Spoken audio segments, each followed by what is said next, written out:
Welcome back to the show. Thank you. Hey, I want to tell you something. You look fantastic. I think you've lost some weight. Dave, apparently I was fat. I had gained 100 pounds since I retired, and I've lost 44. Whoa. Wow. I've got to lose. My trainer wants me to lose about 85 pounds, but apparently I was really fat. First of all, how did you gain so much weight? That's a lot of weight to be putting on. Oh, eating? Eating? The only way to gain that much weight is eating. That's all it can be. I guess you're right. Yeah. It's just that simple, Yeah, ladies and it's gentlemen. that simple. Yeah.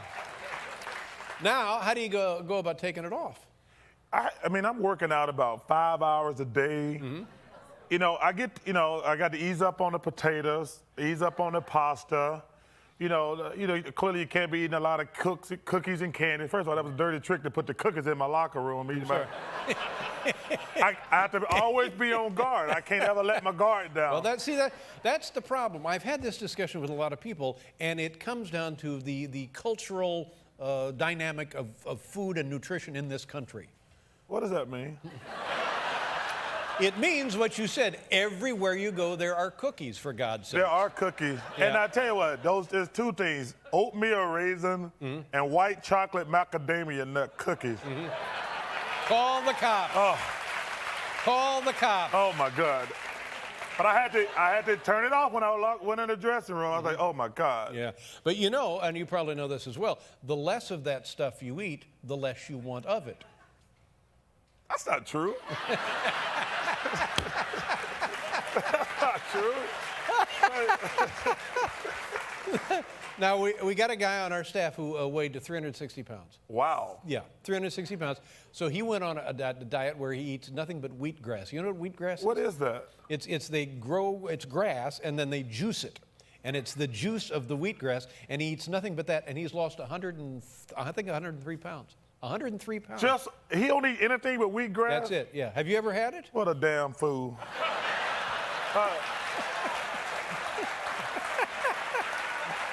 Here, try one of these. Try one.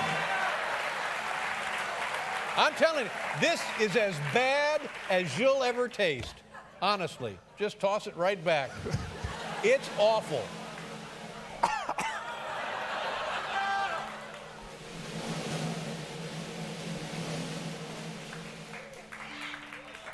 That's awful. Yeah. Isn't that horrible? Hey!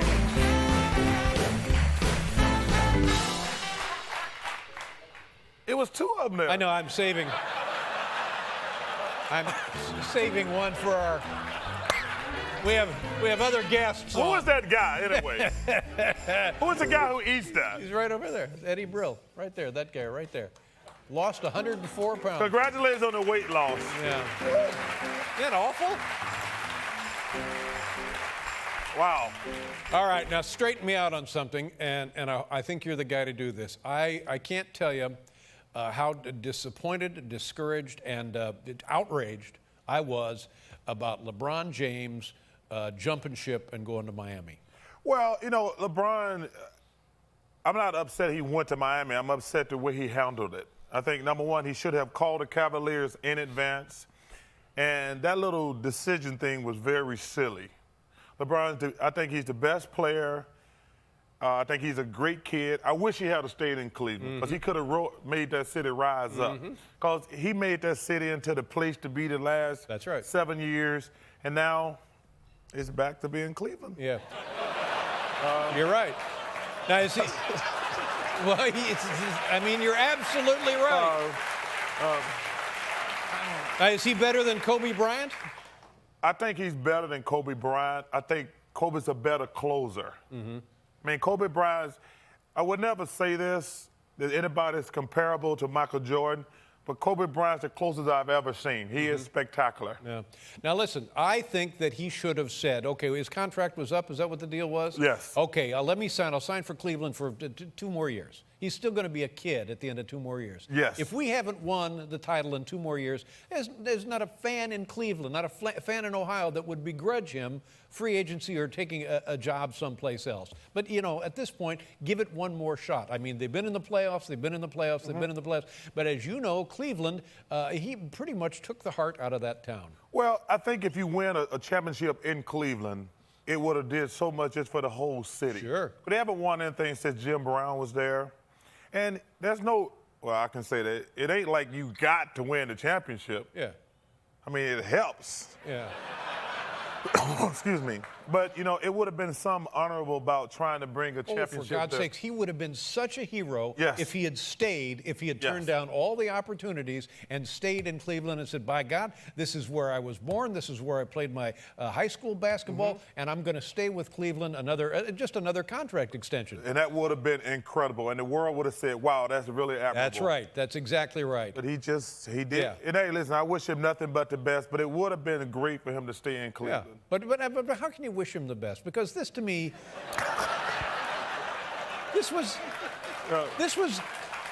he was going to make he was going to make more money in Cleveland, for God's sakes. Yeah, but I don't think, like, it just would have been really cool for him to stay in Cleveland. Yes. I mean, he was born in that area in Akron.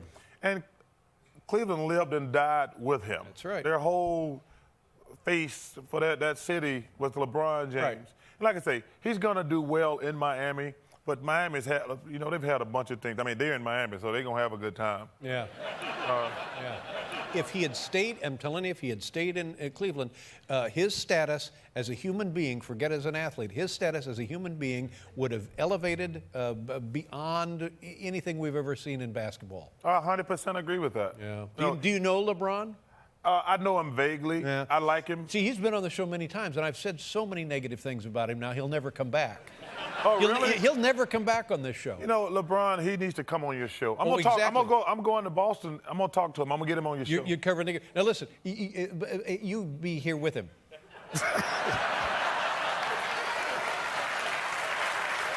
You got a deal. Okay. You got a deal. Because I don't want him here by himself. Yeah, okay. Because he might be a hothead. I don't know. David, everybody likes you. Let's, what about, the Brett Favre deal? I mean, my gosh. This is the kind of thing you would do in high school. You would do this and then stick it up on somebody's locker. It's so. Why did you go to high school?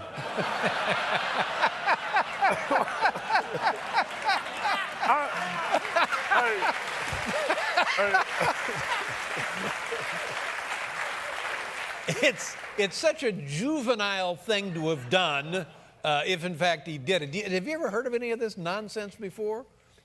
Yeah, I have, as a matter of fact. Yeah. That happened to like three NBA players last year. They did that. Why did they do that? It's stupid, isn't it? Well, yeah. You should never, that's like if you do like a sex tape or something. You should never do that, because if you break up with somebody, they're going to send it out there. Yeah, that's right. You know, so, I mean, come on, you bitter when you break up. You got to get it out there. That's but right. But no, yeah, you know what?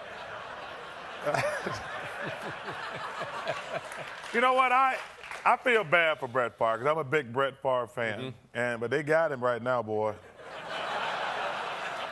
But let me ask you, I don't know, is what he did, is it illegal to do that? No. It's kinky and freaky, but it's not illegal. Yeah. You know. Yeah. Yeah. But it won't affect his career or his. Did you see him play last night? His career is in trouble right now. Yeah. Yeah. But he'll still get in the Hall of Fame, don't you think? Oh yeah. He definitely get in the Hall of Fame. I mean, they don't keep you out the Hall of Fame for being freaky. Yeah. I didn't know that. Yeah, no, they don't. That is good to know. NBA on TNT, and your first game is tomorrow night, the Celtics and the Heat. Yep. There you go, We're my following friend. the Heat around. Yeah, and then you bring LeBron here.